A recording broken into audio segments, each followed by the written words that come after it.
The drums of war had not sounded in Blackwood territory for 20 years, yet Elena Ashford recognized their rhythm the moment they began.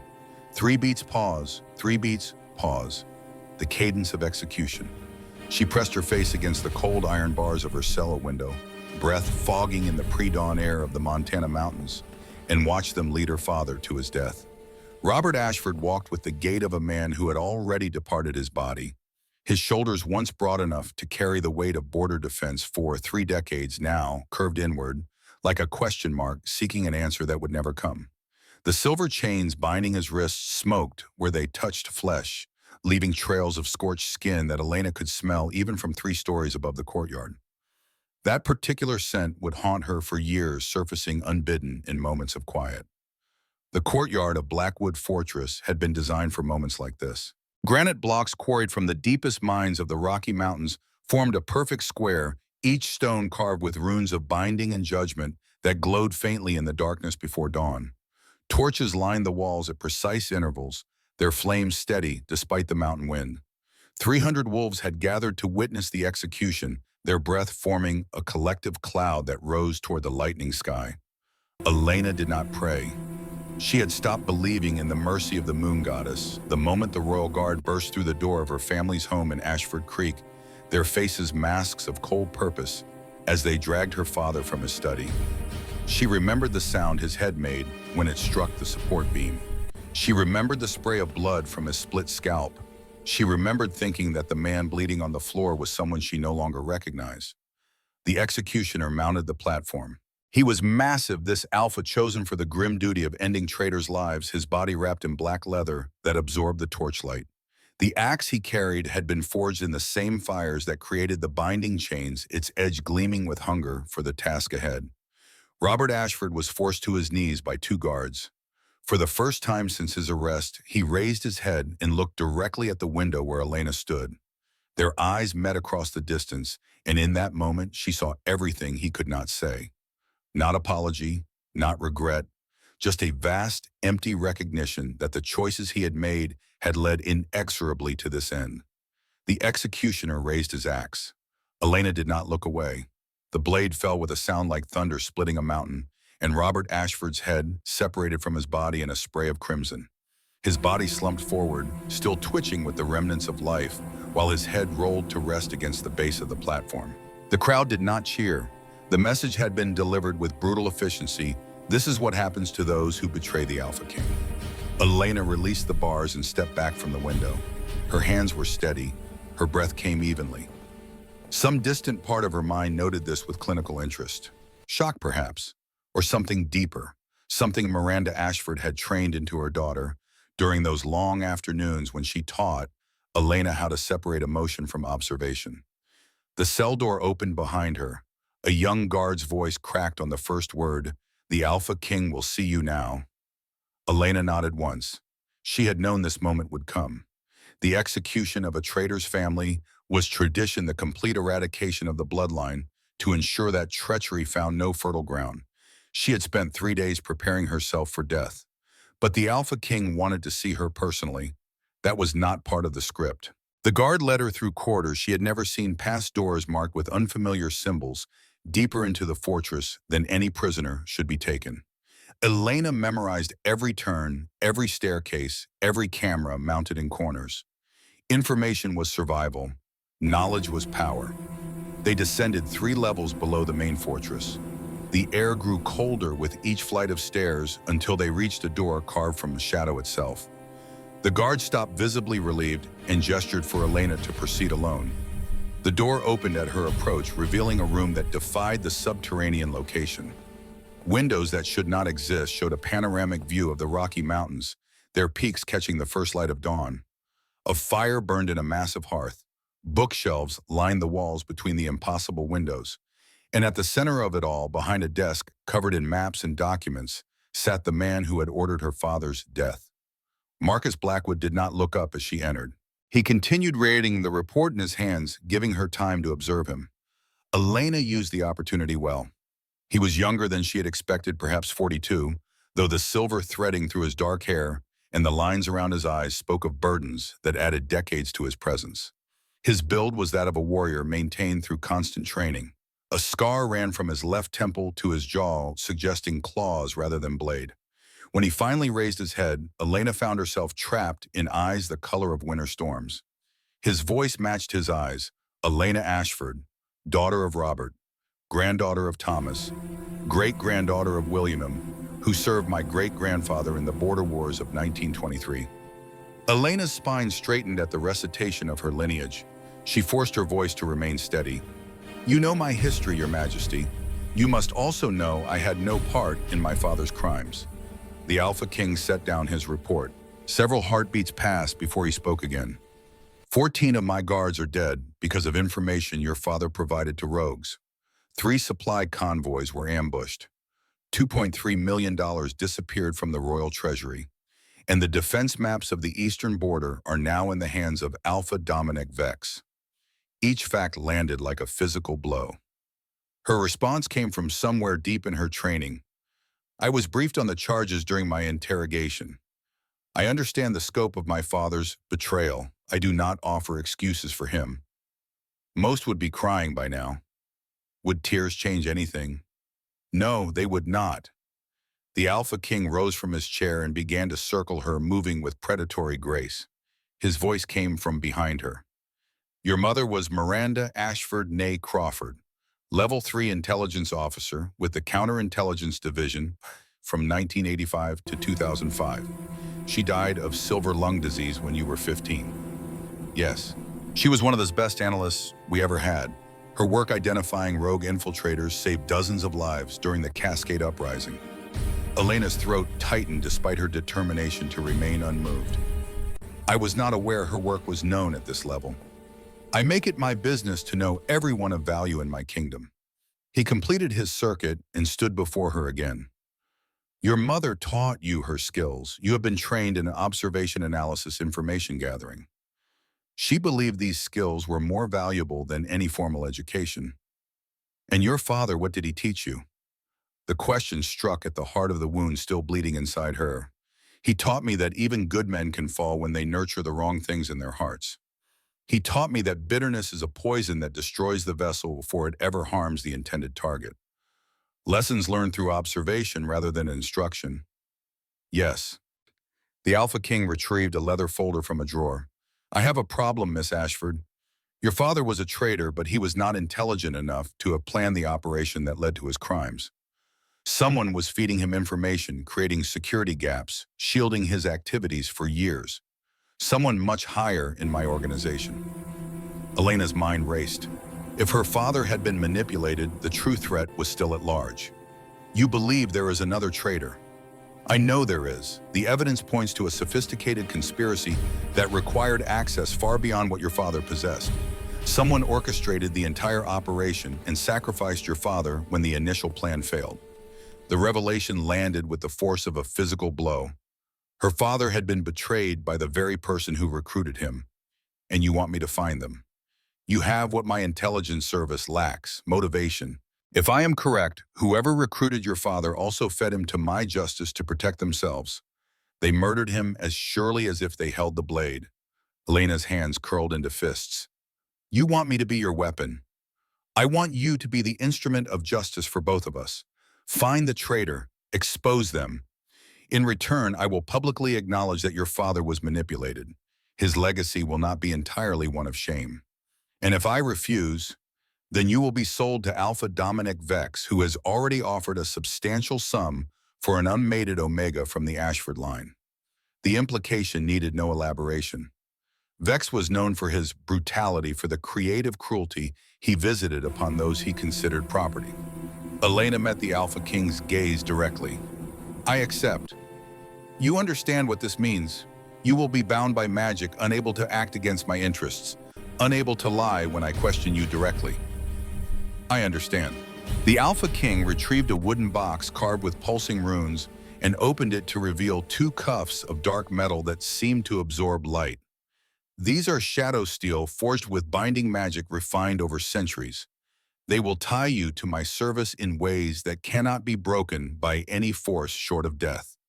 Elena extended her wrists without prompting. His hands were surprisingly gentle as he placed the first cuff around her left wrist. The metal was cold at first, then warming rapidly as magic activated. The second cuff followed, and Elena felt something fundamental shift in her core, a connection forming between herself and this man. Speak the oath. The words came from somewhere outside herself. Elena Ashford, do solemnly swear to serve Marcus Blackwood, Alpha King of the Northern Territories, with loyalty and faithfulness. I swear to obey his commands, protect his interests, and guard his secrets. I acknowledge that my life is his to direct my service, his to command, and my freedom his to grant or withhold. I swear this on my blood, on my wolf, and on my soul. The cuffs flared with brilliant light, and Elena felt the oath settle into place. You will be taken to quarters in the East Wing, Marcus said. Tomorrow you will begin orientation with General Thomas Harker, who will assess your capabilities. You will work as a clerical assistant in the Chancellor's office, giving you access to most of the suspects on my list. He handed her the leather folder. There are 20 names in this folder. One or more of them is the true mastermind. Find them. Elena clutched the folder to her chest. I will not fail you, Your Majesty. See that you do not. The next 7 days blurred together in preparation and study. General Thomas Harker, 67 years old with white hair and the posture of steel, tested Elena daily. He had trained her father when Robert was young and idealistic. I knew your mother, Harker said after the first briefing. We served together during the Cascade Uprising. She was capable beyond measure. She wanted to ensure I could protect myself even if my physical abilities were limited. And your father, Mom, changed after my mother died. The bitterness consumed him. Harker's expression shifted, revealing guilt. I should have intervened earlier. By the time I realized how far he had fallen, it was too late. What Elena did not know, what she could not have suspected, was that Harker had a reason for watching her so closely. He needed to understand exactly what she was capable of, exactly how much of a threat she might become to operations he had spent decades protecting. Lieutenant Commander Theo Reeves, 32, sharp-eyed and competent, served as Elena's liaison to the intelligence apparatus. He accompanied her through the fortress, explaining protocols and procedures with the efficiency of someone who had repeated this orientation many times. The dead drop in the library is for routine reports, Reeves explained. Anything urgent goes directly to General Harker. He will evaluate your findings and determine when you are ready to report to the Alpha King himself. Elena noted everything, including the subtle tension in Reeves' shoulders whenever Harker's name was mentioned. Captain Arya Stone, 35, commander of the King's personal guard, briefed Elena on security protocols. She was a woman of few words but obvious competence, her red hair pulled back in a practical bun, her eyes missing nothing. The King values two things above all others, Stone said. Competence and honesty. Demonstrate both and you will find him fair. Fail in either, and you will discover why even the most powerful alphas fear crossing him. The Chancellor's office occupied a suite of rooms in the administrative wing. Elena arrived at precisely 8 o'clock on her first day, dressed in gray clerical uniform, her face arranged in nervous eagerness appropriate for a new employee. Chancellor Harrison Drake was smaller than his profile photograph had suggested, a slight man of 65 with entirely white hair and a network of wrinkles. But his eyes were sharp. His voice emerged as a warm tenor. Ah, Miss Ashford, the Alpha King spoke highly of you when he recommended you for this position. Elena's heart stuttered. She had assumed her placement was arranged discreetly. His Majesty is too kind, Chancellor. Your mother was Miranda Crawford before her marriage, was she not? I recall her work during the Cascade business. A capable woman. I try to honor her memory through my work. Drake nodded. Your duties will be primarily clerical. Filing, organizing, occasional transcription. Nothing glamorous, but essential. The first weeks established a rhythm. Elena arrived early, stayed late, demonstrated dedication that earned grudging respect. She volunteered for additional tasks, positioning herself to observe interactions. Drake remained unfailingly kind, praising her work, taking interest in her adjustment. His concern felt genuine, which made it troubling. Either he was innocent or he was such a skilled deceiver that even trained eyes could not detect the mask. She noticed patterns his official calendar did not reflect. 3 times weekly, he closed his office door and received visitors not logged in the appointment book. Colonel Victor Crane, 50 years old with a reputation for ambition exceeding ability, was a frequent presence. Lord Sebastian Hale, 40 military advisor with mysterious habits, appeared occasionally. Elena reported these observations through the dead drop. Harker received them with inscrutability. Continue gathering information. Do not take any action that might reveal your purpose. What Elena did not realize was that Harker was using her reports for his own purposes. Every observation she made about Drake and Crane helped Harker understand how close the investigation was getting to the truth, and more importantly, confirmed that Elena was focused on the wrong targets. Colonel Crane began paying attention to Elena in the third week. "You seem very observant," Crane said, finding her near his office. "Always in interesting plays at interesting times." "I only do my job, Colonel." "Do you, I wonder?" He leaned closer. "Your father was a traitor. Perhaps the apple does not fall far from the tree. Or perhaps I want to prove I am not my father. I will do that by showing absolute loyalty to the Alpha King." Crane studied her, then laughed harshly. "You have steel in your spine, girl. Let us hope it does not break." He left, but Elena knew she had been marked. Crane would watch her now. That night, she reported the encounter to Harker. The general's response was measured. "Crane is suspicious by nature. Do not let his attention alter your routine. Continue as planned." Harker needed Elena to remain focused on Drake and Crane. They were convenient targets, men whose ambition and behavior made them obvious suspects. As long as the investigation pointed toward them, it pointed away from the true conspiracy. The breakthrough came in the 6th week. Elena was working late alone in the outer office when she noticed a document wedged between the desk and the wall. Retrieving it required moving a heavy filing cabinet. The document was a draft letter, incomplete and unsigned. "Confirmed shipment at Echo Point in 72 hours. Patrol schedules have been adjusted as requested. V will have representatives waiting." Echo Point. Elena knew that name from briefing materials. A secret supply dock used for sensitive military shipments, its location known only to a handful of trusted officials. V could only mean Vex. Elena photographed the document with the camera concealed in her pen, memorized every detail, then replaced the paper exactly. Her hands trembled despite her training. That night, she broke protocol and reported directly to Harker rather than using the dead drop. The general's face went pale when he read her report. Echo Point. That shipment was classified at the highest level. Only 5 people knew the schedule. Drake or Crane or both. They are the only ones with access who are not directly under your control. Harker was silent for a long moment.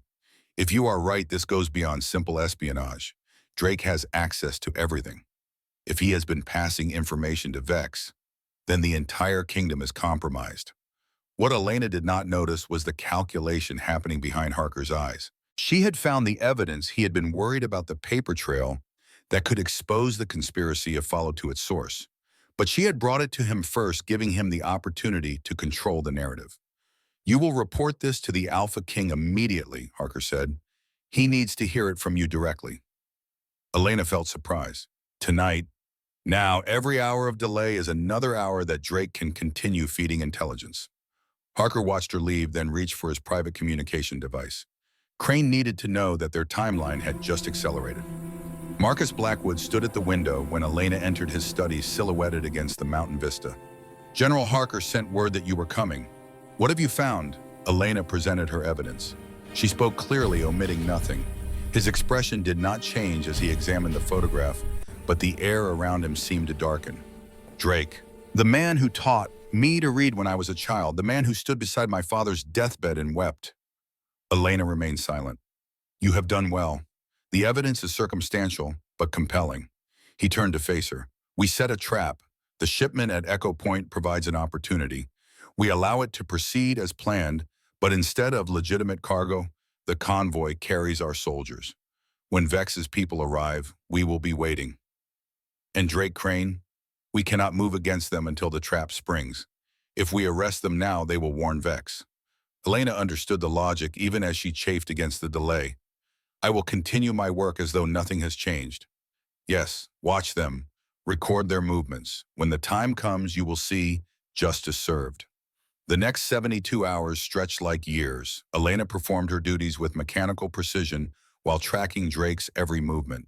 He seemed entirely normal, the kindly statesman going about his work. Crane appeared twice daily, closeting himself with Drake for hushed conversations. On the second night, Crane cornered her in a corridor. "You seem tense lately, Miss Ashford. Is something troubling you?" "The weather has made sleeping difficult, Colonel." His eyes narrowed. "You should be careful. Sleeplessness leads to mistakes, and mistakes in this fortress can be fatal." He left without further comment, but Elena understood the warning beneath the words. That night, she activated the emergency extraction device Harker had given her, pressing the button once to signal that her cover might be compromised. Within minutes, Theo Reeves appeared at her quarters. "The general sent me. What happened?" "Crane is suspicious. He may know something." Reeves's jaw tightened. "Stay in your quarters tonight. I will post additional security." What Reeves did not tell her was that he had begun to suspect something was wrong with the chain of command. Harker's responses to Elena's reports had been too measured, too controlled. A loyal general should have been alarmed by evidence of conspiracy. Harker had been almost calm. The third day dawned with finality pressing against Elena's chest. By tomorrow, the trap would spring. She dressed with particular care, choosing clothing as though preparing for battle. The binding cuffs seemed to pulse with anticipation. The morning passed in surreal routine. Drake signed documents, Crane confirmed military matters. The other clerks gossiped about trivial things. By midday, Elena could barely contain her tension. She excused herself to use the restroom and spent 5 minutes in a locked stall, breathing deeply. She returned to find Chancellor Drake standing over her desk. "Miss Ashford, I wonder if you might join me in my office. There is something I wish to discuss." The door closed behind her with the sound of a trap springing shut. Drake settled into his chair and regarded her with profound sadness. "I know why you are here, Miss Ashford. I know what the Alpha King asked you to do." Elena's blood turned to ice. "I do not know what you mean, Chancellor. Please let us not insult each other's intelligence. You were placed in my office to observe me, to gather evidence that I have been communicating with our enemies." Denial was pointless. The only question was what Drake intended to do about it. "If you know why I am here, then you know I have been doing my duty." "Loyal servants." Drake laughed bitterly. "Yes, I suppose that describes what you have been doing. Spying, deceiving, manipulating. My father was a traitor who endangered the kingdom. I bear no resentment for proper justice. And what if I told you that everything you believe is a lie? What if I told you that your father was not the mastermind but merely a pawn sacrificed to protect the true traitors?" The words struck like physical blows. "What are you saying?" "I am saying that I am not your enemy. The truth is far more complicated than the Alpha King has allowed you to believe." "Prove it." Drake retrieved a thick folder from his desk. "This is everything I have gathered over 5 years about the real conspiracy. Names, dates, communications. I was investigating the same traitors using my position to gather intelligence." Elena stared at the folder without touching it. "If that is true, why did you not share this with the Alpha King?" "Because I do not know who to trust. The conspiracy reaches into every level of government, including positions very close to Marcus Blackwood himself. And my father." Drake's expression shifted to something like grief. "Your father was a victim, not a villain. He was approached by agents of the true conspirators, fed lies about opportunities for wealth, manipulated into providing information. By the time he realized the truth, it was too late." Who are these people?" Drake moved to a section of bookshelf and found a hidden switch. The shelf swung outward to reveal a passage leading into darkness. "Follow me, and pray we are not too late." The passage descended for what felt like an eternity, stone steps worn smooth by centuries of secret footsteps. Elena counted each one, automatically reaching 217 before the stairs gave way to a level corridor lit by phosphorescent moss. The air carried the mineral scent of deep earth. Drake moved with the confidence of familiarity. This complex was built during the founding wars. Every ruler since has added to it. I doubt even Marcus knows the full extent of what lies beneath his fortress. They emerged into a vast circular space carved from living rock and lined with filing cabinets, stretching from floor to ceiling. Thousands of drawers containing decades of accumulated intelligence. Drake began pulling files. 5 years ago, I noticed discrepancies in our intelligence reports. Information that should have been secure was appearing in enemy hands. The leaks were too selective to be passive surveillance. Someone inside was actively choosing what to reveal. He handed her the first file. Someone with access to the highest levels who understood exactly which pieces of information would cause the most damage. Elena opened the file. Reports of failed operations, analyses of security breaches, timelines showing progression of leaks over years. The evidence was overwhelming. You compiled all of this yourself, with help from trusted associates who never knew the full extent. Compartmentalization was essential. Elena turned to communications intercepts. The language, the timing, the specific information referenced, it all pointed to a source with intimate knowledge of the kingdom's workings. These intercepts show communication with Vex's intelligence service going back 7 years.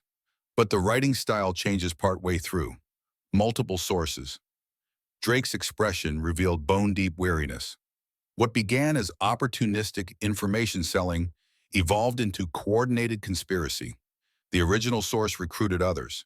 By the time I began investigating, we faced a network embedded throughout government and military, including my father. Your father was a late addition brought in specifically because his position gave access to border defense information. He was never part of the inner circle, never knew the identities of those using him. When the conspiracy needed a scapegoat, he was the obvious choice. Elena set down the file, hands trembling. Who are the primary conspirators? Drake reached for another file, then hesitated. The names in this file are people of immense power. Once you know, there is no unknowing. I watched my father die for crimes he did not fully understand. Show me the names. Drake handed her the file. The first name, Colonel Victor Crane. Expected, but still shocking. Intercepted communications, financial records, showing payments from untraceable sources, a timeline spanning nearly a decade. The second name, Lord Sebastian Hale. Elena's stomach dropped. She had spent hours investigating him. Hale is working with Crane, recruited 3 years ago for his expertise in military logistics. He ensures supply shipments are routed through areas where they can be intercepted. Elena continued reading. Financial networks funneling resources to the enemy, communication protocols allowing coordination, safe houses and extraction routes. Then she reached the final page and the world stopped spinning. General Thomas Harker. This cannot be right. Harker trained my father. He served with my mother. He has been helping me with this investigation, which is precisely why he is so dangerous. Harker has spent decades cultivating relationships throughout military and intelligence services. He knows everyone has access to everything. Elena's mind raced through implications. If Harker is part of the conspiracy, then everything I have reported to him has been compromised. He knows about the trap at Echo Point. The blood drained from Drake's face. Then the trap is not for Vex's agents. It is for whoever the Alpha King sends to spring it. Harker will have warned Crane, and Crane will have warned Vex. We have to warn them. We have to get word to the Alpha King. There is no time.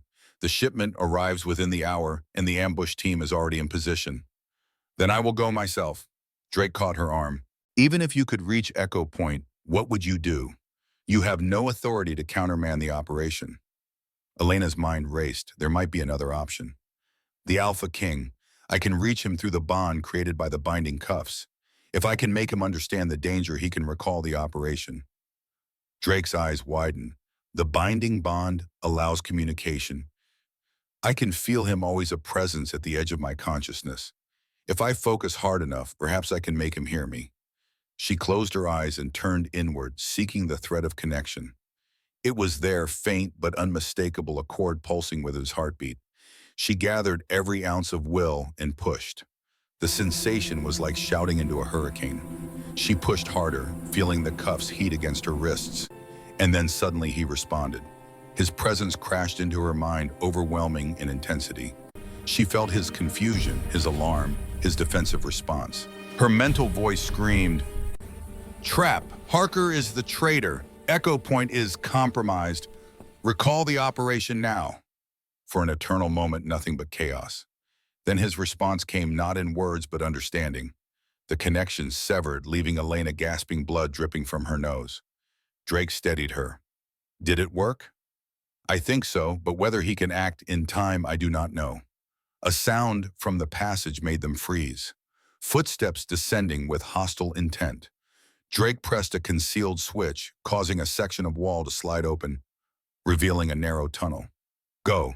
This passage leads outside the fortress walls. Find the Alpha King. Show him the evidence. You cannot face them alone. I am an old man who has lived long enough to see his kingdom betrayed. If my death buys you time, it will be a worthy end. He pressed a key into her hand. Safety deposit box at First National Bank in Helena. Everything I could not keep here. I promise I will see this through. She slipped into the tunnel as figures emerged from the passage behind her. Crane's voice echoed off stone walls, demanding to know where she had gone. Drake's response was defiant, designed to draw attention away. Elena did not look back. The tunnel twisted through the mountain's heart, sometimes climbing, sometimes descending. She moved as quickly as darkness allowed, one hand trailing along the wall, the other clutching the key. She emerged through a concealed door in a rocky outcropping, the cold Montana night hitting her like a slap. The fortress loomed behind her, and somewhere within its walls, the fate of the kingdom was being decided. Elena ran. The terrain was rough mountain slopes covered in loose scree. She fell twice, scraping her palms raw, but each time rose and continued. She reached the main road as dawn lightened the eastern horizon. A supply truck approached, and Elena stepped into its path. The driver stopped, his expression cycling through annoyance to alarm. Her words came in gasps. I need to reach the Alpha King. It is a matter of kingdom security. The king is not at the fortress. He rode out 3 hours ago toward the eastern border. Take me there. The journey took 2 hours. Elena's mind raced through possibilities. Had her warning reached Marcus in time, they crested a ridge as the sun cleared the horizon, and Elena saw the answer spread across the valley below. Echo Point was a scene of chaos, but not the disaster she had feared. Royal Guard vehicles surrounded the supply depot, lights flashing in patterns of victory. Prisoners were being led out in restraints, while soldiers moved through with methodical efficiency. Marcus Blackwood stood at the center, directing the aftermath with calm authority. Elena climbed out before the truck stopped and ran toward him. Guards moved to intercept until Marcus waved them aside. His eyes swept over her torn clothes, bloody hands, exhaustion, threatening collapse. You were right about everything. Harker tried to lead our forces into an ambush, but your warning gave us time to change approach. We caught them off guard instead. Chancellor Drake was helping me. He has evidence that proves everything. Harker's people found us. Marcus's expression hardened. We found Drake's body in the archives an hour ago. Crane killed him before we could intervene. He paused. But we also found the files he compiled. You brought us the key to understanding a conspiracy rotting this kingdom for decades. Elena's legs gave out. Marcus caught her before she hit the ground. You saved us, he said quietly. At tremendous personal risk with no guarantee of success. That is not the action of a tool. That is the action of a true servant. Elena looked up at him. I am my mother's daughter. She taught me that loyalty is about doing what is necessary to protect what matters, even when the cost is everything. Marcus held her gaze, and something passed between them that had nothing to do with binding cuffs or oaths. Recognition, two survivors acknowledging each other. Then the moment passed, and the Alpha King was back barking orders, organizing transportation of prisoners. But Elena had seen beneath the surface. Something had changed between them. Something that could not be unchanged. The cleanup at Echo Point took 3 days. Elena spent most of that time in a medical tent recovering, while soldiers and officials provided constant intelligence about progress. Harker had fled before arrest, disappearing into wilderness with loyal followers. A manhunt was underway, but the general's knowledge made him difficult quarry. Crane had been captured alive, his cowardice asserting itself when he realized the trap had failed. His interrogation yielded wealth of information confirming everything Drake had compiled. Theo Reeves visited Elena on the second day. I should have seen it sooner, he said, guilt heavy in his voice. Harker's responses to your reports were too controlled. A loyal general should have been alarmed. He was almost calm. You could not have known. I should have trusted my instincts instead of my training. He paused. For what it is worth, I am sorry. You deserve better support. On the 4th day, Marcus came with news that changed everything. We found evidence in Drake's files that your father's involvement was even more limited than believed. He was not just manipulated, he was actively deceived about what he was doing. The people who recruited him told him he was participating in a legitimate intelligence operation, a test of security protocols sanctioned by the Crown. Elena absorbed this revelation. He thought he was serving the kingdom. Until the end. He only realized the truth in the final days before arrest when he tried to contact me directly. His message was intercepted by Harker, who arranged immediate capture. My father was trying to do the right thing. Yes, too late and after too much damage, but yes. Elena closed her eyes, feeling tears slide down her cheeks for the first time since the execution. All this time she had believed him motivated by greed. The truth was so much worse and so much better. Marcus's hand found hers. I cannot undo what was done. Your father was executed for crimes he did not fully understand, but I can ensure the truth is known. His name will be cleared, his service acknowledged, his final attempt at redemption honored. That is more than I dared hope for. It is less than you deserve. The binding that holds you to my service was meant as a chain, but you have proven yourself in ways no binding could compel. What happens now? Now we prepare for war. Vex will not accept the destruction of his intelligence network. Within 3 months, his forces will cross our borders. And my role, Marcus was silent for a long moment. Your role is whatever you choose. The binding cuffs have served their purpose. I could release you, now restore your freedom. Or you could stay, not as bound servant, but as something else. An advisor, a partner. Someone I can trust because trust has been earned. Elena looked at the cuffs on her wrists, the dark metal that had marked her as property. Remove the cuffs, then let me show you what I can do when I choose to serve rather than being compelled. Marcus nodded once. The binding cuffs fell away and Elena Ashford stepped into her future. The War Council convened 3 days after Elena's binding cuffs fell to the floor, their dark metal now locked in the AlphaKing's personal vault. The chamber had been designed for exactly this purpose, a circular room where maps covered every surface. Elena stood at Marcus's right hand, a position that raised eyebrows, but drew no verbal objection. Her presence had been explained simply. She had uncovered the conspiracy, and her analytical skills would prove valuable. Marcus spoke with measured authority. Our intelligence indicates Vex has been preparing for invasion for at least 5 years. The information provided by traitors gave him detailed knowledge of our defenses. We must assume every plan we made before this week is compromised. Colonel Morrison Harker's second-in-command spread his hands over the largest map. We have 3 months before the mountain passes clear enough for large-scale assault. Every day we delay gives him advantage. Then we do not delay. Marcus traced the border between territories. We take the fight to him before he expects it. A preemptive strike against his staging areas, his supply depots, his command structure. Elena stepped forward. A direct assault would be costly and predictable. Vex will have prepared for exactly that response. But his preparations are based on intelligence that is now outdated. He does not know we have identified his network. Colonel Morrison's brow furrowed. Marcus gestured for her to continue. We use his confidence against him. We feed false information through channels we know he monitors, make him believe his invasion plan proceeds as expected. Meanwhile, we identify weak points in his defenses and strike where he least expects. The room fell silent. Marcus studied the map.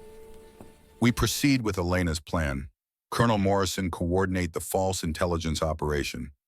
I want Vex to believe we are cowering behind walls. Meanwhile, we assemble a strike force for operations behind his lines. The hunt for Harker continued in parallel with war preparations.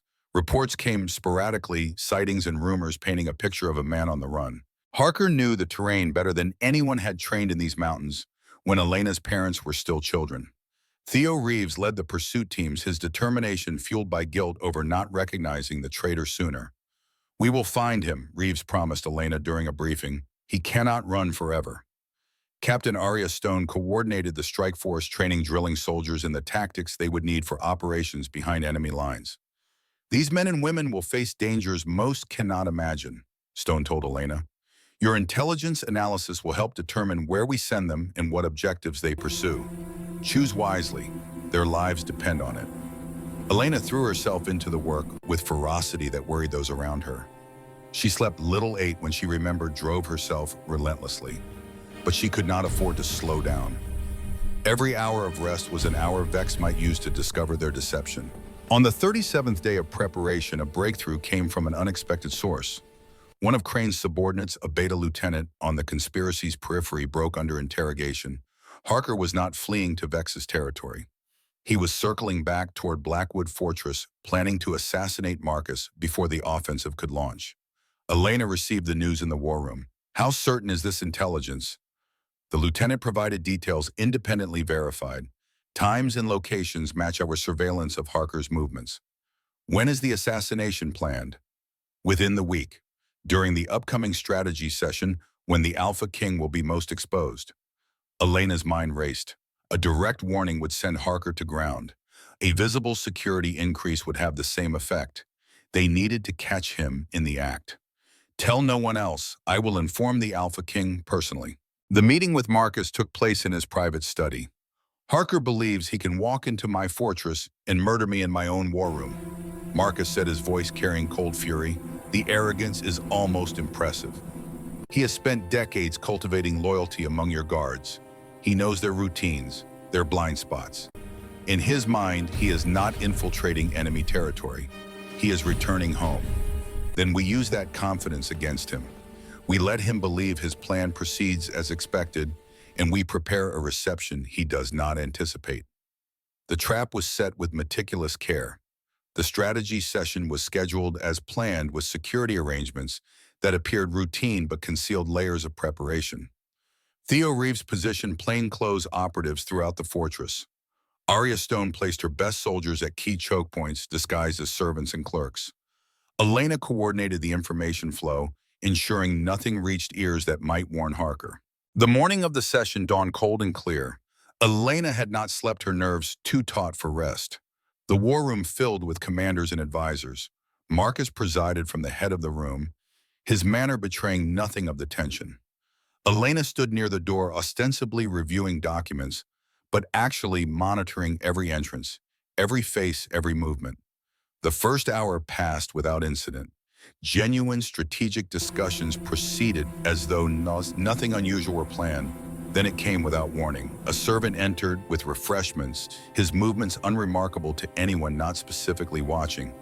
But Elena had memorized the rotation schedule. This man was not supposed to be here. She moved before conscious thought could intervene, crossing the space with speed that surprised even herself. The servant's hand was reaching beneath his tray when Elena's shoulder drove into his chest. They crashed to the floor together. A poison blade skittered across stone. Guards materialized from hidden positions. But Elena was already looking elsewhere, toward the door, where a figure now stood that made her blood run cold. Thomas Harker had aged a decade in the weeks since his escape.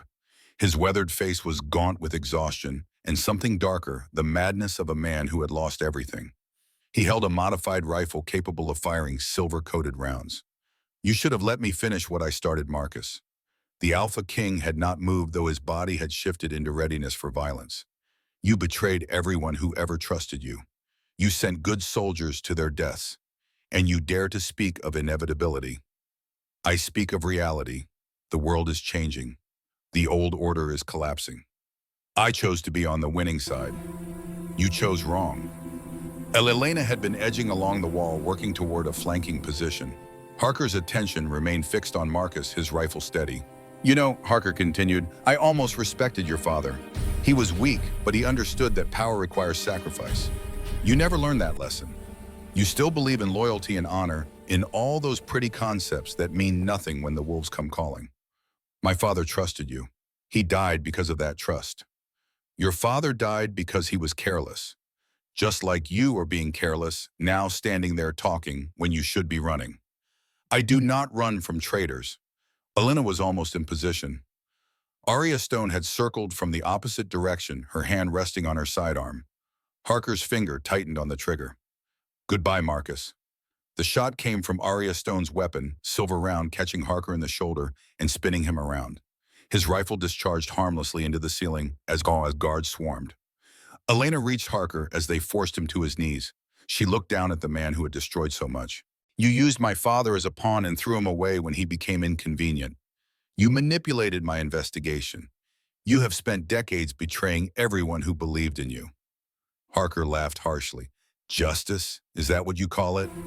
You are as naive as your mother was. There is no justice. Only power and those who wield it. Then you will die with that delusion intact. Theo Reeves stepping forward to take custody of the prisoner. We have him, Elena. It is over. But Elena knew it was not over. Vex remained. The war remained. This was only one battle in a much longer campaign. The trial was brief. The evidence was overwhelming, the verdict never in doubt. Thomas Harker was found guilty of treason, conspiracy, and multiple counts of murder. The execution took place at dawn in the same courtyard where Robert Ashford had died months before. Elena attended this time, standing beside Marcus as the sentence was carried out. When the blade fell, she felt nothing but the cold satisfaction of justice served. It is done, Marcus said quietly. One traitor down, one more to go. Vex. Vex. The campaign launched 2 weeks later, a coordinated assault on multiple fronts. Elena accompanied the main strike force as intelligence advisor. The first engagement came at a mountain pass Vex had fortified as a choke point. His intelligence suggested Marcus would approach from the south. Instead, the strike force came from the north through passages the enemy believed impassable. The battle was brutal and brief, lasting less than 3 hours, but leaving the snow stained red. Elena watched from a command position as resistance crumbled, feeling none of the triumph the soldiers displayed. The campaign continued for 6 weeks, grinding advance through contested territory. Elena's predictions proved accurate more often than not, her analyses allowing the strike force to stay ahead of counterattacks. She became known among the soldiers as the Shadow Seer, a name she did not particularly like, but could not deny had been earned. Theo Reeves served as her tactical liaison, translating her strategic insights into operational orders. Your analysis saved 300 lives yesterday, he told her after a particularly successful ambush. The soldiers are starting to believe you can see the future. I can only see patterns. The future remains as uncertain as ever. Arya Stone commanded the advance units, her tactical brilliance complementing Elena's strategic vision. We make a good team, Stone admitted one evening. I did not expect that when you first arrived. Neither did I. The final battle took place before the walls of Vex's fortress, a massive structure built to withstand exactly the kind of siege Marcus now brought to bear. Elena stood beside Marcus as the assault began. He will not surrender. Even if we breach the walls, he will fight until the last defender falls. I know. His pride will not allow hiding, while others fight in his name. Then we use it against him, draw him out, force confrontation he cannot win. The strategy worked. As the assault intensified, Vex emerged at the head of his personal guard seeking single combat. Marcus met him in the no man's land between the lines, two predators circling, while armies paused to witness. The fight lasted nearly 30 minutes. Vex was older, but experienced his decades of combat, having honed instincts younger warriors could not match. Marcus was faster and stronger, but Vex fought with desperate fury. In the end, experience faltered against determination. Vex overextended on a strike, and Marcus seized the opening. The enemy Alpha fell, blood staining the snow. A roar went up from the watching soldiers that seemed to shake the mountains. The fortress fell within hours, its defenders losing will once their leader was slain. Elena witnessed the aftermath from the conquered fortress's ramparts, watching as prisoners were sorted and wounded tended. Marcus found her there as the sun set. It is done. Vex is dead. His territory will be absorbed. The threat has finally been eliminated. At significant cost. Too many good people died, but fewer than would have died if we had waited. What happens now? We go home, rebuild, honor those who fell, prepare for whatever comes next. In my role, Marcus was silent, gazing at the horizon where light was fading. I would like you to remain at my side, not as bound servant or temporary asset, as permanent advisor, someone whose judgment I trust, whose presence makes me better. Elena absorbed the offer. I accept, on one condition. Name it. Drake's work must be continued. The archive he built, the intelligence network he established. If I am to serve as advisor, I want authority to develop those capabilities. Marcus extended his hand in the traditional gesture between equals. Done. The kingdom needs what you can build. I need what you can build. Elena took his hand. Together then, for as long as it takes. The formal ceremony took place 1 month after returning to Blackwood Fortress. The Great Hall was filled with nobles, soldiers, and citizens who had gathered to witness history. Marcus stood before the assembled crowd, his voice carrying to every corner. We gather today to correct an injustice and to honor those who serve this kingdom with loyalty and courage. He gestured and a portrait was unveiled, Robert Ashford in his military uniform. The image of the man he had been before bitterness consumed him. Robert Ashford was executed for treason. The evidence presented at his trial was compelling. But we have since learned that this evidence was manufactured by the true traitors who used Robert as a pawn and then sacrificed him to protect themselves. Murmurs rippled through the crowd. Robert Ashford was deceived. He believed he was participating in a sanctioned security test. When he discovered the truth, he attempted to report the conspiracy to the crown. His message was intercepted by General Thomas Harker, who arranged his immediate arrest and execution. Marcus paused, letting the words sink in. Robert Ashford made mistakes. He allowed his grief and bitterness to cloud his judgment. But in the end, when it mattered most, he tried to do the right thing. His name is hereby cleared of all charges of willing treachery. His service to this kingdom is acknowledged. His memory will be honored. Elena stood at the front of the crowd, tears streaming down her face as she watched her father's portrait take its place among the honored dead. Marcus continued, "We also honor Chancellor Harrison Drake, who spent 5 years secretly investigating the conspiracy and who died protecting the evidence that ultimately exposed the traitors. And we honor Elena Ashford, whose courage and determination brought the truth to light at tremendous personal cost." He gestured for Elena to join him on the platform. Elena Ashford came to us as a prisoner bound by magic to serve because she could not be trusted to serve willingly. She has since proven herself in ways that no binding could compel. She uncovered the conspiracy that threatened us all. She warned us of the trap at Echo Point. She served as intelligence advisor during the campaign that defeated Vex. And she did all of this while carrying the weight of her father's supposed crimes. Marcus turned to face Elena directly.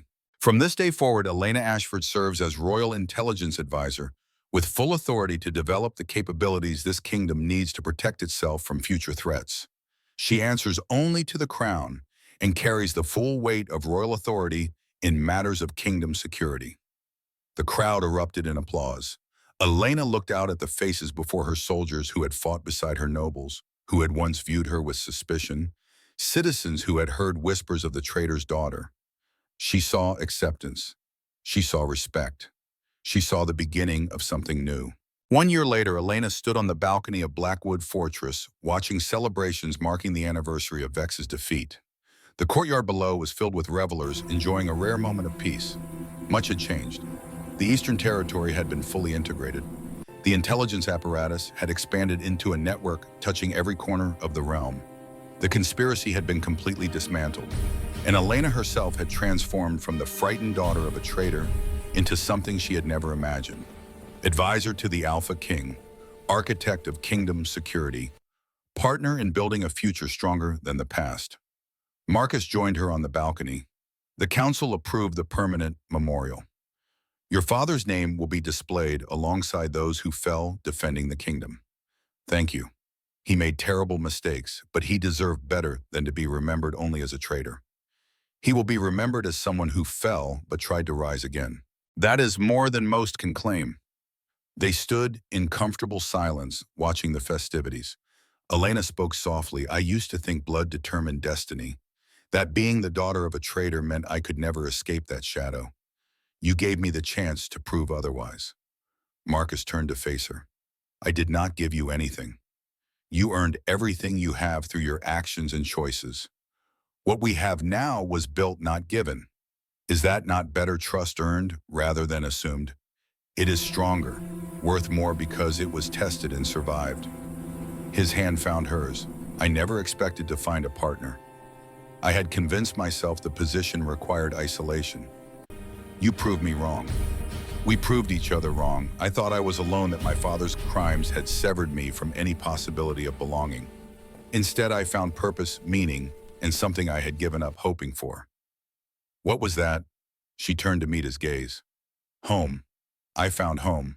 The celebration continued below, but on the balcony, two people stood together, watching the future unfold with all its promises and uncertainties. They had been tested by fire and emerged transformed. They had faced betrayal and responded with truth. They had built something from ashes that was stronger than what had been lost. And whatever challenges awaited, they would face them together. The daughter of a traitor had become the partner of a king, and the kingdom was stronger for it.